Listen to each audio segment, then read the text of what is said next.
अस्सलामु अलैकुम दोस्तों। अगर आप इस्लाम की सच्ची और दिल को छू लेने वाली कहानियाँ सुनना पसंद करते हैं, तो वीडियो शुरू करने से पहले हमारे चैनल को सब्सक्राइब ज़रूर करें और वीडियो को लाइक करके ज़्यादा से ज़्यादा लोगों तक पहुँचाने में हमारी मदद करें। आज हम आपको इस्लाम की तारीख का एक ऐसा वाक़या सुनाने जा रहे हैं, जो इंसाफ, रहमत और इंसानियत की सबसे बड़ी मिसाल है। ये वाक़या है हज़रत उमर फ़ारूक रज़ियल्लाहु का। हज़रत उमर फ़ारूक रज़ी इस्लाम के दूसरे खलीफा थे। उनका दौर इस्लामी इतिहास का बहुत ही अहम दौर माना जाता है। उनकी हुकूमत बहुत बड़ी थी, लेकिन उनकी ज़िंदगी बेहद सादगी भरी थी। वे एक आम इंसान की तरह रहते थे और हमेशा यह सोचते थे कि अगर उनकी रियाया में कोई भी इंसान भूखा सो गया, तो क़यामत के दिन उन्हें अल्लाह को जवाब देना होगा। मदीना का शहर था। रात गहरी हो चुकी थी। चारों तरफ सन्नाटा था। लोग अपने घरों में सो चुके थे। आसमान पर चांद और तारे चमक रहे थे। उसी समय हजरत उमर रज्जी अपनी आदत के मुताबिक शहर का हाल जानने के लिए बाहर निकले। उनके साथ उनका एक साथी भी था। चलते चलते वे शहर से थोड़ा बाहर की तरफ पहुंचे। अचानक उन्होंने दूर अंधेरे में एक जगह आग जलती हुई देखी। उन्होंने अपने साथी से कहा, चलो देखते हैं वहां कौन है। शायद कोई मुसाफिर हो या कोई जरूरतमंद। जब वे करीब पहुंचे, तो उन्होंने देखा कि एक गरीब औरत बैठी है। उसके आसपास छोटे छोटे बच्चे बैठे हुए हैं। बच्चे बहुत जोर से रो रहे थे। वह औरत बहुत परेशान और उदास लग रही थी। हजरत उमर रज़ ने आगे बढ़कर सलाम किया और पूछा, बहन, क्या बात है? बच्चे क्यों रो रहे हैं? औरत ने दुख भरी आवाज में कहा, ये बच्चे भूख से रो रहे हैं। कई दिनों से हमारे घर में सही खाना नहीं बना है। आज तो बिल्कुल भी खाने के लिए कुछ नहीं है। हजरत उमर रजियस्म ने देखा कि एक बर्तन आग पर रखा हुआ है। उन्होंने पूछा, इस बर्तन में क्या पक रहा है? औरत ने कहा, इसमें कुछ भी नहीं है। इसमें सिर्फ पानी और पत्थर हैं। मैं बच्चों को धोखा देने के लिए इसे उबाल रही हूं, ताकि उन्हें लगे कि खाना बन रहा है और वे इंतजार करते करते सो जाएं। यह सुनकर हजरत उमर रजिमल्ला का दिल कांप उठा। उनकी आंखों में आंसू आ गए। उन्होंने पूछा, तुमने खलीफा से मदद क्यों नहीं मांगी? औरत को यह नहीं पता था कि सामने खड़ा इंसान ही खलीफा है।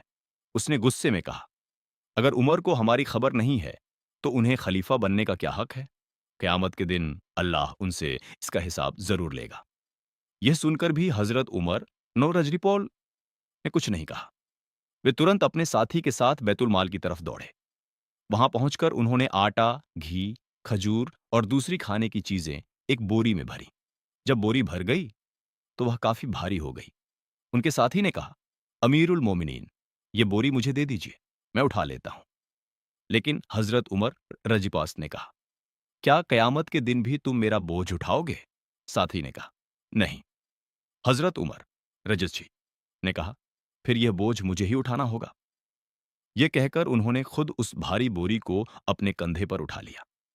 उनके साथी बताते हैं कि जब वे चल रहे थे तो बोरी का वजन बहुत ज्यादा था, लेकिन हजरत उमर रज्जी ने उसे अपने कंधे से उतरने नहीं दिया। वे तेज कदमों से उस औरत के पास वापस पहुंचे। वहां पहुंचकर उन्होंने बोरी नीचे रखी और खुद चूल्हा जलाया। उन्होंने अपने हाथों से आटा गूंथा, फिर खाना पकाया। जब खाना तैयार हो गया, तो उन्होंने बच्चों को बुलाया और प्यार से खाना खिलाया।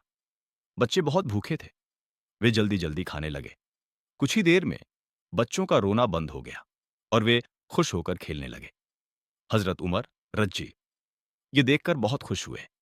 वे वहीं बैठकर बच्चों को खेलते हुए देखते रहे। उनके साथी ने पूछा, आप अभी तक क्यों बैठे हैं?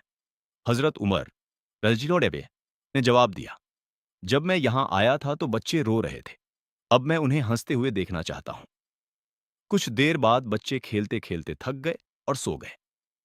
तब हजरत उमर रजी वहां से उठे और चुपचाप वापस मदीना की तरफ चल पड़े।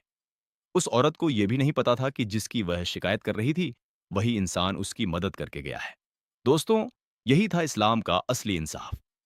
हजरत उमर रज्जी की जिंदगी हमें सिखाती है कि असली नेता वही होता है जो अपनी जनता के दर्द को समझे। उनका डर सिर्फ अल्लाह से था। वे हमेशा कहते थे, अगर फरात नदी के किनारे एक कुत्ता भी भूखा मर गया, तो कयामत के दिन उमर से उसका हिसाब लिया जाएगा। यह वाकया हमें सिखाता है कि इंसानियत की सेवा करना ही सबसे बड़ी इबादत है। अगर हमारे आसपास कोई गरीब या ज़रूरतमंद इंसान है, तो उसकी मदद ज़रूर करनी चाहिए। दोस्तों, अगर आपको यह दिल को छू लेने वाला वाकया पसंद आया हो, तो वीडियो को लाइक ज़रूर करें और ऐसे ही इस्लामिक वाकयात सुनने के लिए हमारे चैनल को सब्सक्राइब करना बिल्कुल ना भूलें। अल्लाह हमें भी हज़रत उमर फारूक रज़ी की तरह इंसाफ और रहमत के रास्ते पर चलने की तौफीक दे। आमीन।